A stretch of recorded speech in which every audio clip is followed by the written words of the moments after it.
Good morning, everyone. My apologies for being a couple of minutes late. I live just outside of Canberra, and one would imagine that the internet is usually functional, but not today. My apologies. It was difficult to just get this thing cranked up and the connectivity to work to get it started. So my apologies for being a couple of minutes late in starting this. Please let me know if you've got any problems with connectivity through the event. And if you've got any questions, please use the box on the right-hand side to drop them in, and I will respond to you as I move on. Very happy to ask questions as we go. We're recording this webinar, and so what happens afterwards is that we send out a link to the recording, which we put up on our YouTube channel, 50 Acres TV, later today, and we'll also send you the slide pack so that you've got it. So don't worry about any of that, taking notes, etc., etc. Unless you really want to. Please feel free to ask any questions that you'd like. If you hear some dogs barking in the background, I have a new puppy and I have another small dog. I have two small dogs in the room, so hopefully they will behave themselves. But just in case you hear them, that's the reason. So I hope you're all well. Today's webinar is about getting election fit, thinking about the election. It could be imminent, that's the puppy. It could be imminent or it might be something that's 6 to 12 months away. But I do dare say that there will be an election probably next year. There is, in all likelihood, and we'll get to this sort of prophesying in a moment, but there is a very strong likelihood of a leadership challenge against the current Prime Minister, Malcolm Turnbull, and whoever takes on that mantle will, in all likelihood, potentially go to an election pretty soon after they move on him. So we'll get to those predictions in a second. So notwithstanding, there's obviously a possibility of something happening now, pending the High Court, or something happening in the next 6 to 12 months. So I think it is good to think about what you need to be doing. So what is the heck is going on here? We keep on saying this to people, and that their election may just be months away or weeks or whatever. And the reason why this sort of popped into my mind a couple of weeks ago to do this webinar was I was in a meeting with a very senior person in one of the agencies of the Attorney General, George Brandis, and this person was the executive director of one of the agencies, and I'm working on a project that involves these people. They're not my client, but they're involved with the project. And they were saying just the day before they had met with two of the senior advisors from George Brandis, the Attorney General's office. So this is a month, maybe 6 weeks ago. And bearing in mind that George Brandis is the person who's prosecuting the arguments in the High Court. He's the one that's, it's his guy, the Solicitor General, who's been prosecuting the arguments in the High Court for the government. So he's right across it. And these advisors were saying that in all likelihood, they believe that they were probably going to lose all or many of the High Court cases. And, testimony to that, my husband is in the press gallery at Parliament House.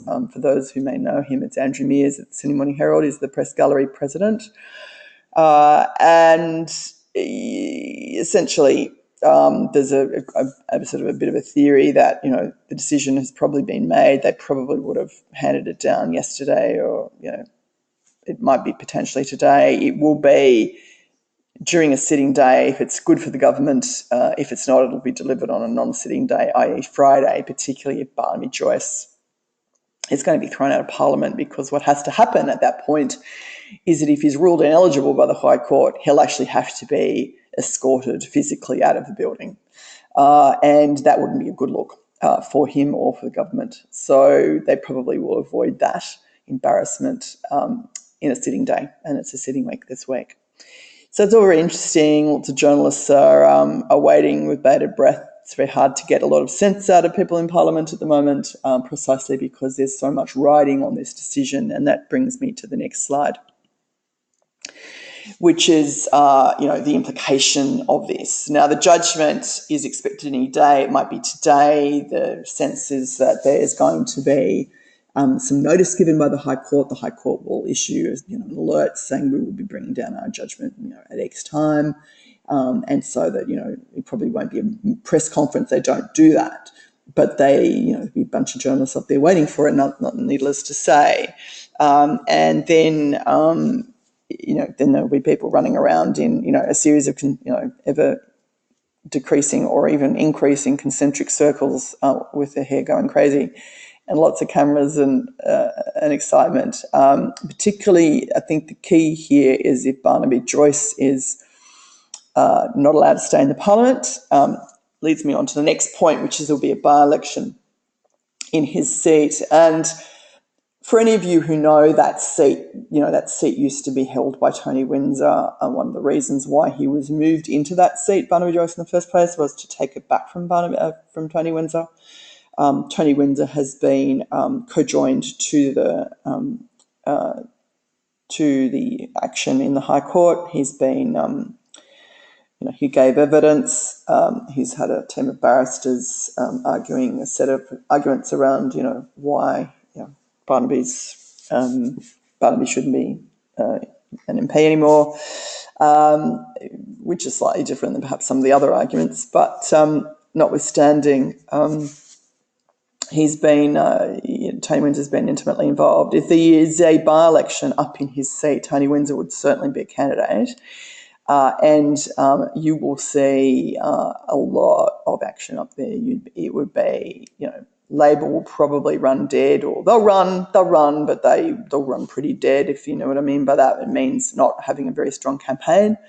And it then means that there'll probably be a plethora of independents for tactical reasons that will be run by all sorts of people, mad people, Pauline Hanson, genuine independents that are stooges for other parties, for the Nationals, for the Liberals, coalition, whatever, for Labor. And they'll be doing all sorts of complicated preference deals so that they can basically try and reduce the Nationals' vote. It comes on the back of a number of by-elections in New South Wales, which just happened last weekend, where there was significant swings against the National Party. So if you saw all of that and you have, you would imagine that every single elector in the whole of the seat would be canvassed 10 times personally at their doorstep. That could backfire, obviously, because, who knows how people will see this. They might see it as a waste of time and they'll just Barnaby or waltz back in easily. It might be that, Barnaby's brought this on himself, he's stuffed up. You just don't know how the punters are going to see it. So suffice to say, it will be fascinating. And the result of that by-election obviously is contingent on whether or not the government continues to hold power in their own right in the House. If they lose, then the Turnbull government is in effect in the same state as the Gillard government. They'll have to be it'll be a minority government. You would probably think that the independents in the House would support a minority government, but they will place a whole lot of riders on it. And so it's going to be interesting. So there's a lot of excitement going on at the moment, which is why I think it is good. This is the time when people are running around in concentric circles of smaller or greater size. It's actually the time to give some thought to getting your act together about this stuff, because it means change is in the air, and change is a good thing if you want to lobby people, essentially. It means people want to listen. People, are duty bound to listen because they think you're going to be influential in what they're doing. So, yeah. So that's, what might happen is obviously if there is a by-election and Bunny's out of the chamber, there'll be a bunch of motions of no confidence from the Labor side. I would expect that not many of them will get upheld, but there will be votes that could go in all sorts of different ways, which will be a bit sort of interesting. So it'll be a really interesting period in the next few months if this is a decision against Barnaby. And as I said before, do jump in if you've got any questions. So moving on from there, that period of sort of intense interest scrutiny and potential instability at the moment. What might happen coming out of that? Because it's all very well and good. We're not just journalists and observers. We want to be participants in this. We don't want to just be looking at it and going, isn't that fun? It's just like watching a football game or the State of Origin or whatever else, whatever other sports code you're into. It's more than that. We want to be a participant. We want to be an active participant, and we want to get something out of that process by understanding it, by virtue of understanding it better. So that's what the purpose of today is about, and that was just a little bit of background to hopefully get you into the spirit of the discussion. So what might happen and how should you strategize around the options? Well, one of the things that I always say to people, a lot of people say to me, oh, there's an election next year. Well, there's no point in doing anything until there's a new government. Well, that's a really dumb thing to say. Or it's a little bit crazy in there. Like, we can't get any sense, really. It doesn't look like there's any way of making any sense out of it. Well, unless we're in a war and Parliament's been dissolved and, democracy's ended, my view is you keep going. You don't give up. If we give up, we may as well just go home and bake bread and grow vegetables and do not much. That's part of the reason why you guys are listening to this. Part of the reason why we do what we do is part of the reason why the world keeps spinning around. Is that Parliament keeps going. People will be making decisions. Governments will be doing things. There will be advisors making decisions. Ministers making decisions. Parliamentary. The Parliament process continues, funding happens, stuff happens, and departmental officials, keep going. So I think it's really important for you to do that. So you need to prepare for all possible scenarios. And by that I mean, what might happen and think about that. I mean, I've given you a little bit of the background on that. It might mean that we have an election. If there's an election happening, there's a pretty good likelihood there'll be a change of government. The government controls Parliament at the moment by one seat. That might come back to a minority government. And bearing in mind that there is a parliamentary redistribution coming into effect at this and next election, there are 3 new seats being created. 2 of them will be new Labor seats. Based on the demographics, strong Labor seats. So it means that the coalition potentially has to get 4 seats, win 4 seats back from Labor or from independents just to keep the status quo. It's a very hard thing to do when you've been 21 polls in a row behind, news polls behind. So I think it's something to bear in mind. I think the thing that you do at this point in time is you get a plan in action, and you get a plan. You sort of organise yourself, and then you start meeting people and you start having formal discussions. You don't necessarily have to present them with a grand plan, but relationship building is a really important thing to do at this point in time, and we'll get into the detail of that in a second.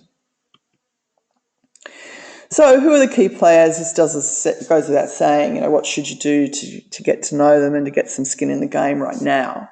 Clearly, the people who are in government between now and the election are the coalition. They're the people who make the decisions about money. They're the people who make the decisions about, discretionary spending.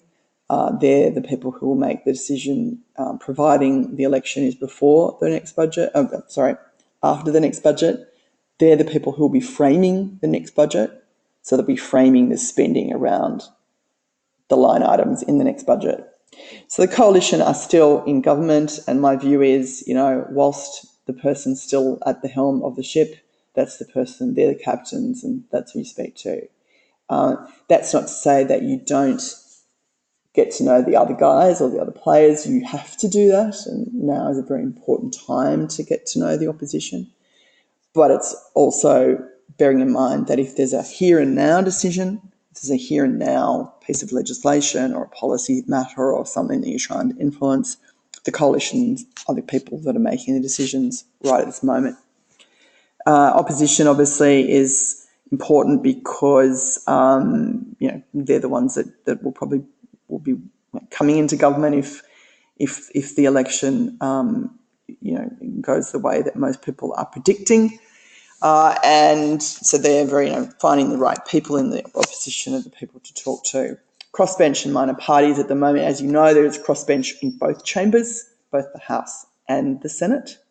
And so it's really important to make sure that you understand who those people are, what they think about your particular issue, how they might combine with other independents in the chamber. So there's a tendency for independents to group together, to work together on outcomes so that they become a stronger group, if you like.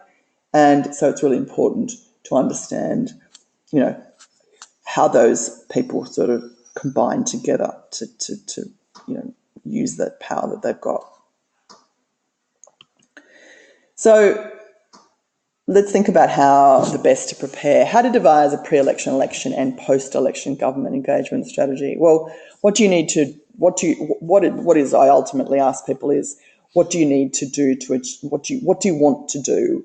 Where do you want to go with this activity? Where do you want to be? What does success look like for you? That's, I think, the thing that you ask yourself at the beginning of any exercise. It's not just a nice to have, it's not just something that's fun or you want to get to know these people who are sort of semi-famous. It's about wanting to achieve something for your organisation or your corporate or the corporate that you work with or own or your not-for-profit. So the steps that I think are really important to do is work out the timeline. So if we're talking about the next 6 to 12 months, count back from where it is you want to be at the end of that time and go, okay, what do I need to do to get there? Who do I need to meet? Do I need a proposal to share with government? Do I need to hold an event? What is it? What are the steps that I need to do to get there? Who are the people that you need to influence in either scenario in terms of, both the coalition retaining government or Labor winning it, bearing in mind that you can't ever predict how an election's going to go. As politicians will often say, the only poll that counts is the one on election day, and they're very correct on that. What are you trying to do? Ask yourselves that. What are the steps to get there? Do you want to get some funding from the government? Do you want to change government policy? Do you want to get them to start doing something or stop doing something that they're doing at the moment? What is it that you want to do? So, the key timings are, what to do over the next 6 months. These are some of the things I think you need to think about. Working out the game plan again, really sitting down and working out a thorough. It doesn't necessarily have to be complicated. It may not be complicated. It might just be one little thing that you're wanting to try and influence. It might be a whole range of things. It might be the beginning of a 3-year plan of a big campaign you're going to run. There's a lot of not-for-profits that are gearing up for large campaigns in the next year. 6 months, 12 months in the run up to the election. Now's the time to do it if you're going to start. Don't get this planning done and have it ready to go. Pretty much now, start building the building blocks, and then have it ready to go in the new year. Because I don't think there will be a move on the Prime Minister this year in these sitting weeks, but it's very likely that there will be a move on him next year. Is the very the wisdom of people in the press gallery in Parliament House. So as I said before, where do you want to be? What do you want to do? What does success look like for you? You want to get $10 million of funding from the government? Well, you don't just rock up with a $10 million plan. You probably rock up with some evidence about what that $10 million plan will achieve. What are some of the metrics about what's going to be done? How will the government save money by giving you money? I know that sounds like a strange thing to say, but they invest in you and a program that you're taking to government. How is it that you can benefit their bottom line? What are the metrics and the proof you're going to do to provide to them for that? These sorts of things you need to be considering when you're putting ideas to government. They just don't take, a $10 million request on a sort of, on a text message very well. It needs to be complicated, and it needs to be substantive in terms of what you're arguing. So you need to prepare for potential in your environment. There's obviously a potential for a new government, potential for a new prime minister. With a new prime minister will come a reshuffle. One of the reasons why a lot of people say that they haven't moved on Turnbull so far is that Turnbull has threatened to step out of Parliament, resign from Parliament, immediately if he's challenged, thus creating another problem for the government. So it becomes more complicated as you look into it. And so, you need to understand the sort of operating environment that we're looking at here, that it is not a normal situation. And we haven't had really a normal situation since probably the minority parliament of the Gillard time. We haven't really had a very easy operating environment for government for quite a while, for a range of reasons. It's either been the challenges of the Senate or the challenges of a precarious lower house combined with the Senate, which has been the problem, the root of a lot of problems of government, of both sides, of both Labor and Liberal sides. So the 46th Parliament, that's the next Parliament, the current Parliament's the 45th, will represent great opportunities to influence MPs and help find consensus and moving forward on policy areas. I think we need to remember, and I know some of you may have heard this, but, in European countries, it is very default that there is coalitions to govern and to move forward and to come up with policy ideas. It's what they do. They talk, they work it out. And it's interesting that we're sort of almost moving to this sort of situation here in Australia. And I think we need to get with that program and go, if there's going to be coalitions and different groups of people working on issues together, well, let's help them frame that. Let's help them frame how they could work on those particular issues together, find how those alliances might naturally come together, or even perhaps unnaturally come together, how you might plug in people that you may not have even thought about on different issues. Don't forget all of the people who have votes in these chambers. I think it's really important. So, what do you need to do to, engage, to engage with, who do you need to engage with to achieve your objectives? Well, to influence legislative or policy outcomes is one of the things that I think you need to think about. Might not be what's in, that might not be your biggest priority. It might be funding, to lobby for new or increased funding for a particular area or program, to raise awareness of your issue. It might be just that, it might be raising awareness, but pretty much most people, if it's a not-for-profit, funding usually comes into the mix somewhere, certainly at the back of people's minds. Who are your engagement targets? Well, the minister with the relevant portfolio responsibilities, remembering that is someone from the coalition at the moment. Who is the opposition spokesperson for that area? Who is the Greens spokesperson for that area? And in terms of some of the other parties, the Nick Xenophon team, even though Nick Xenophon himself will step out of Parliament, depending on the results of the High Court, that will determine the timing. He might be chucked out of Parliament this week, or he may be able to leave at his own timing, but he's going back to the South Australian Parliament, he's announced. The crossbenchers with personal interest, etc., etc. So it needs to, create a list and decide who it is you want to target. Then in terms of the crossbench, it's important to get to know them and their views, with the potential for crossbenchers to remain, in both the House of Representatives and definitely in the Senate. I would imagine, Kat has been there for a long time. I'd imagine that Nick Xenophon team, Sharkey will probably stay there.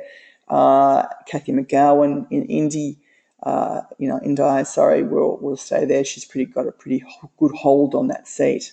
I think we will continue seeing crossbenchers in both chambers, and we have to get our head around how they think and how they work. They work differently.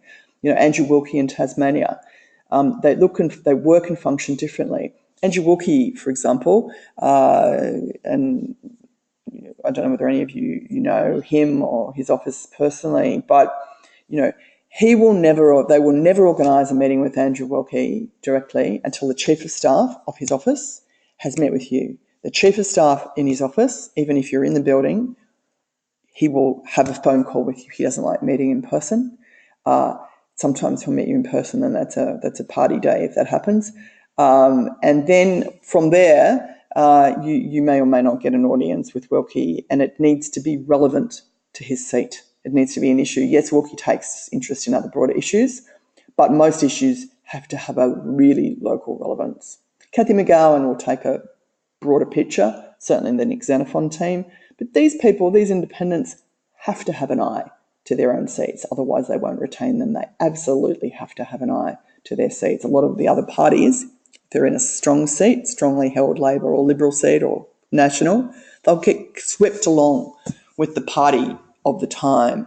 Obviously, if they're complete duds, they'll get voted out. But not all politicians are equals. Not all of them are equally competent, and so I think it's really important to to bear that in mind. It's essential to understand what they think about your issue. They may not hold a view on your issue. They might not even know about it. They might not even never heard of you, never heard of the issue. So take them through it from the beginning and make it relevant to them. Don't dismiss any of the independents in the upper house. Pauline Hanson is there. Sometimes it's not necessarily the right thing to go and speak with her and her group, but sometimes it is. You need to carefully think about that, because sometimes you can, unleash more problems than it's worth, but it is worthwhile thinking about if there's something positive they could potentially interact with on your particular issue, as well as Linehelm and a few of the others. Hinch is pretty good.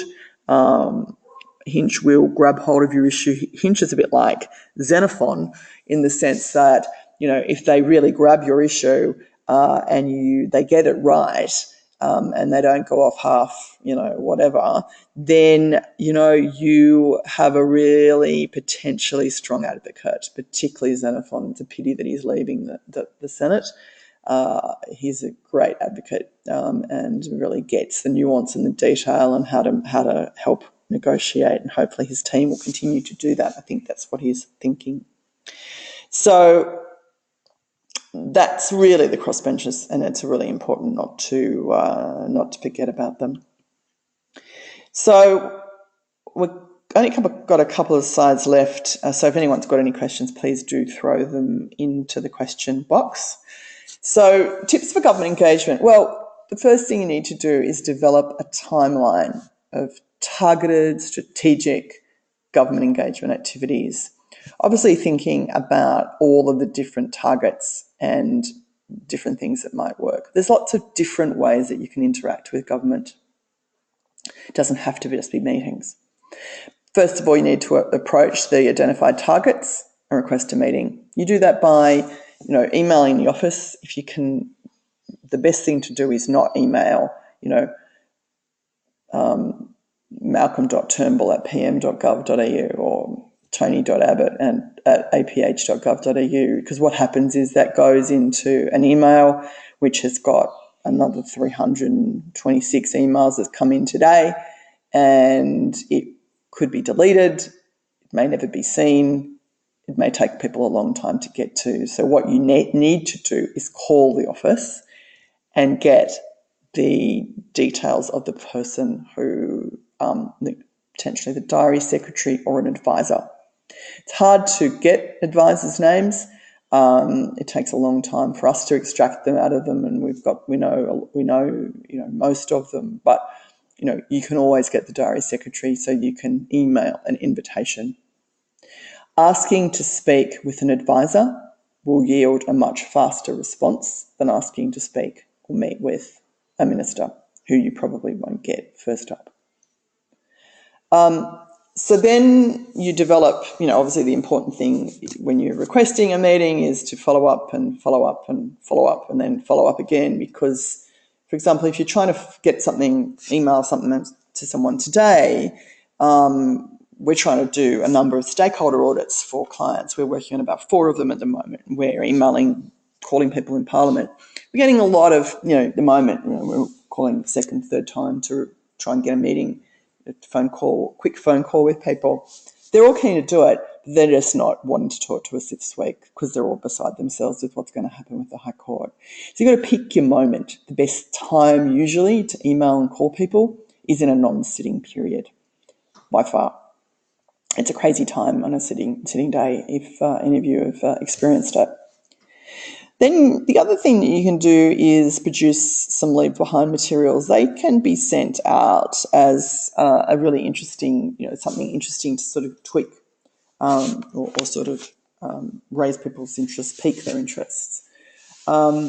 What I tend to try and do is send something that is going to be not thrown out. If you're going to send a collateral item, if you can afford it, you've got the budget for it, certainly it's really worth investing in it and thinking about something that you might take in, whether that's, a tea towel or a cup or something else that might be fun, like a box that opens and something interesting in it. Or, think about, people are kids, or they were kids once. What's going to make them think, oh, that's fun, that's interesting. Obviously, if you're a poor not-for-profit, you're not going to have that sort of budget. But if you're a not-for-profit that can afford to do something that doesn't look like it's really extravagant, but sort of interesting, then I would think about doing that. Producing e-kits is a really good way of raising attention, raising awareness about an issue. And the way you do that is, we do these a lot, is to distribute an e-kit so that, in an email, the email introduces yourself to them, tells them a little bit about you. And Nikki, I'll come to your question in a second. Thank you. And tells them a little bit about you, and then gives them a draft kit. It might be that there's a particular day on, or a particular week on, or just a general shout out that you're wanting an MP to do for you. If you're a sort of, something that is in everyone's electorate, then great. If you're in one person's electorate, just send it to that one person, or the electorates where your organisation is. And then it's got a draft tweet, a draft Facebook post, a blog post, perhaps a picture for Instagram. It's going to look good. Think about the medium that you're sending in the information from, and I think that's a really good way of getting a take up. And you know what? Worst case scenario is it's raised awareness with them. They may not use it, or not many of them use it, or not all of them use it, but the best thing that we'll have done is generated some interest and awareness about what you do and the fact that you're organised. Hosting an event at Parliament House or somewhere else, you could perhaps host an event locally and invite the parliamentarian to you, or host something small at Parliament House. We do a lot of really small breakfasts with people, between a handful to 20, 30 people at a breakfast, or at a breakfast work, because Parliament hasn't started sitting for the day, and you can get people before they have a reason not to come to you, before a crisis happens, or whatever else. So I think it's really important to think about the timing of an event in Parliament. And you can also engage the media to raise your profile in Canberra, particularly if it's obviously thinking federally, and to helping you to boost your engagement success. So if you're doing a week of activity that's pivoted out of Canberra, you're doing a breakfast, whatever else, do some media to raise some attention around what it is that you're doing. Now, Nikki, I'll just come to your questions. Just bear with me. Hang on. You're from a Tasmanian organisation. You've heard rumours that Brandis will move on. You're talking about community legal centres? AG. Who's got likely to be AG after, if Dutton becomes Prime Minister? Is that what you mean, Nikki? And so I know who else to lobby, also who, in your opinion, will make the move on Turnbull. It'll definitely be Dutton, and I think he would dump Brandis. I actually haven't worked out who's going to be. Oh, sorry, Brandis is going to the UK. Yeah, I understand what you're talking about. So I don't know who the next AG will be.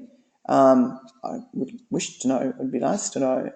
But I think it'll be Dutton. I think Julie Bishop will also probably put a hat in the ring, but I don't think she'll win. I think it'll probably be a Dutton, Bishop, and possibly one other, Ballot.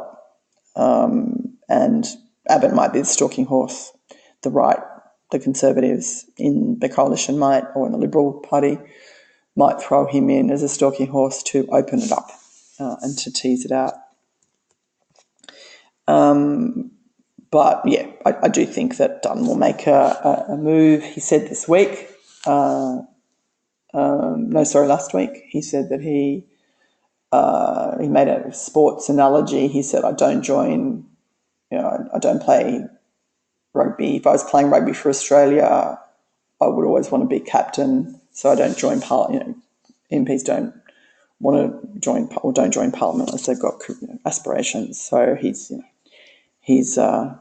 if I was Turnbull, I'd be worried. He used to be a policeman, so and it's it'd be really interesting. And dare I say, I think if Dutton becomes Prime Minister, Labor will be celebrating, because I don't know that he's going to. His Q scores or his popularity is probably going to be huge out there in the electorate. I don't know that he's a straight shooter, but straight player. But I'm not sure that the electorate particularly will love him. I don't think he's a great communicator. So that's the end of the webinar today. Thank you very much for joining us. Anyone got any other questions, jump in now if you could, and I'll answer, but I'm assuming that no one else does. Our next 50 Acres Academy webinar is going to be on Tuesday, November the 22nd, an action plan to get your social content calendar into shape for 2018. We've got a social media director now that we've got on board at 50 Acres. We've expanded a lot in the last couple of months. We've set up a Byron Bay office, which is pretty exciting. And although I'm still living on the farm, but it's a nice place to visit. So our Byron Bay person is in fact our social media expert. So we'll be getting her involved with that one for next time. Thanks so much, everyone, and I hope you have a great day. Keep watching this space is what I'd say. It's an interesting time to be observing politics, and I'm just happy I'm not working in the building anymore.